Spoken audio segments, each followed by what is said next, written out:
Rojola milk thistle. So these supplements po is for our liver. But actually po, it is not just for the liver kasi meron po siya mga ibang ingredients po for our overall health.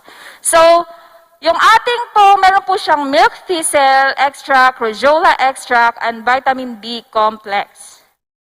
Okay, so this is human liver. Yan, hawakan niyo po yung inyong liver.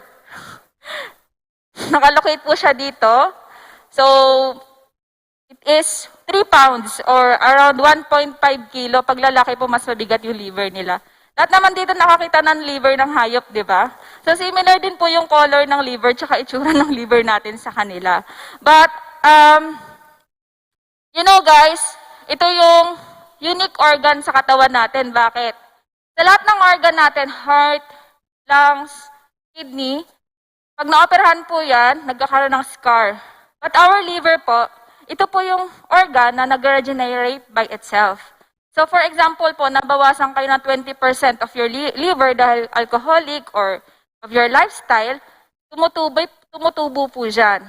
But the bad thing is, when you are exposed to drugs, lagi kayo nagtitake ng mga drugs na hindi nire-reseta ng doktor, or kapag kayo po ay alcoholic, siguro meron kayong mga kamag-anak na mahilig uminom ng alak, and so on and so forth po, or may mga cancer, nahihirapan po yung liver natin mag-regenerate. So that's why, Atomy, we have this very good supplements for our liver to help it regenerate po and detox ng lason po sa liver po natin. So, according to studies po and to the experts, 50% of people that has cirrhosis or hepatitis, hindi po nila alam na meron silang ganon. So, usually, akala lang nila madali lang sila mapagod or laging maputla. Or actually, they have already liver problem. Or lalo po dun sa mga tao po na nahirapang tumunaw, mag-digest, yung, alam niyo po, alam niyo po yung feeling na hindi kayo natutunawan. Tama? So, it could be you have a liver problem. So, yun po, kaya it should take our attention na kailangan po nating ingatan yung liver natin. Bakit? Hindi man natin alam agad kung bakit tayo may liver disease, pero from the word live, you cannot live without your liver. And also po, not only that, but of course, kapag may problem po kayo sa liver, para po kayong patay. Kasi nga po, lagi kayong parang ang bilis niyo mapagod, maputla po kayo, parang wala kayong gana, laging depressed. Doon po, yung mga simptomas na yon, signs po yun na baka meron po kayong liver disease. And also po, yan, so yung function po ng ating liver is to filter the blood coming from the digestive tract before passing it to the rest of the body. So siya po yung nagsasala po sa lahat ng after na ma-digest po ng stomach natin, so sasalain po yan ng liver para ma-metabolize po yung mga nakuha niya po dun sa food na kinaan natin all throughout the body.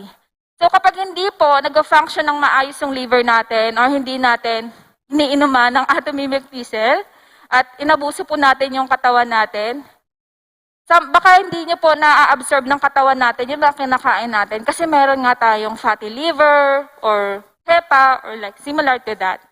So it detoxifies chemicals and metabolizes drugs. Yun nga rin po, no?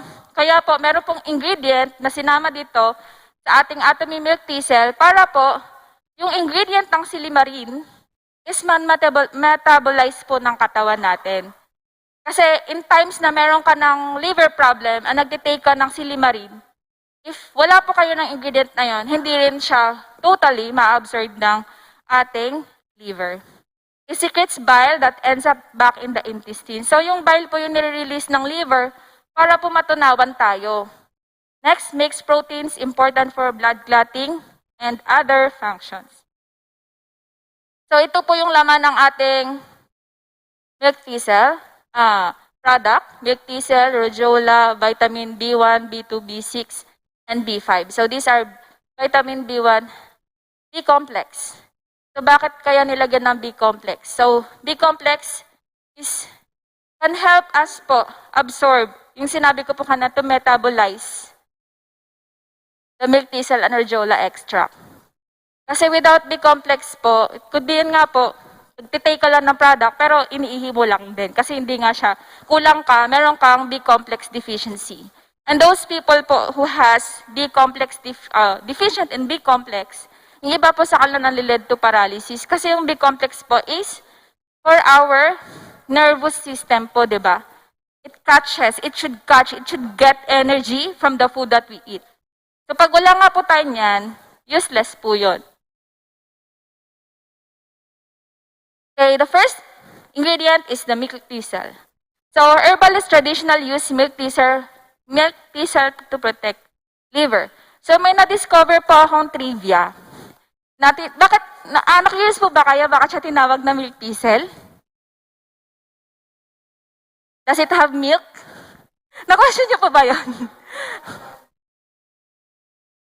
It's only a name. Pero according to my research po, all people give this herb to nursing mommies para po mag-produce sila ng maraming milk. So kaya po siya tinawag na milk thistle. Kaya they believe that this milk thistle po has Mama Mary's milk. So doon po siya nag-start why they call it milk thistle. But it is also major function nitong milk thistle na to is to protect the liver.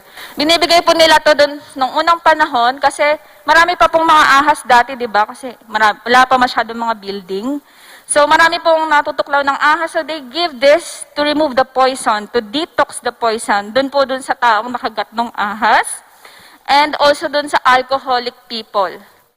Next po, many countries use milk thistle as a natural health product. So, hindi lang po first time in the Philippines, but matagal na po ito ginagamit sa iba't ibang bansa.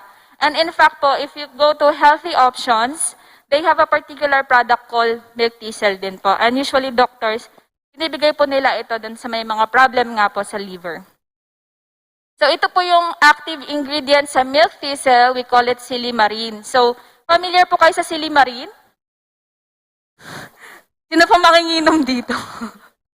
So, lahat po tayo familiar sa silimarin. Okay, I encourage you guys, make an experiment po sa bahay nyo. Bili po kayo ng silimarin sa butika. Any brand. Lagay nyo po dun sa alak or sa beer. Lagay nyo rin po yung milk thistle natin sa beer. And yun po. Ayun na po makaka-discover kung gaano po kalakas nung ating product po na milk thistle.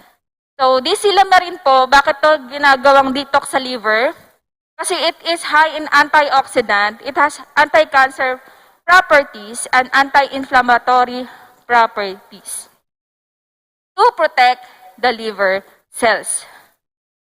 So, ito po ay isang blood chem. So, makikita niyo po yung dyan, itong SGOT and SGPT.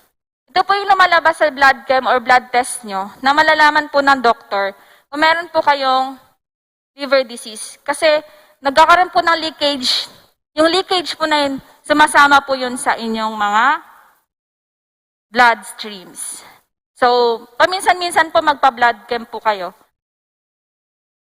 Next is Rojola.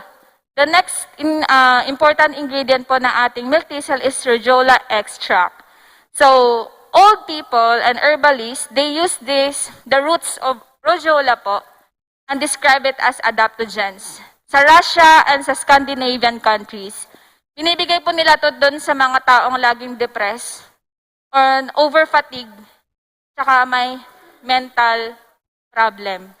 So, ayun. So, in times na meron po kayong liver disease, hindi man pa man yan malala, if you take Atomy milk thistle or if you give this to people, you know, na may liver disease, maka-improve po sila sa kanilang cognition, yung side effects po nun, yung na hindi po sila, mawala po yung over-fatigue nila and yung depression po nila.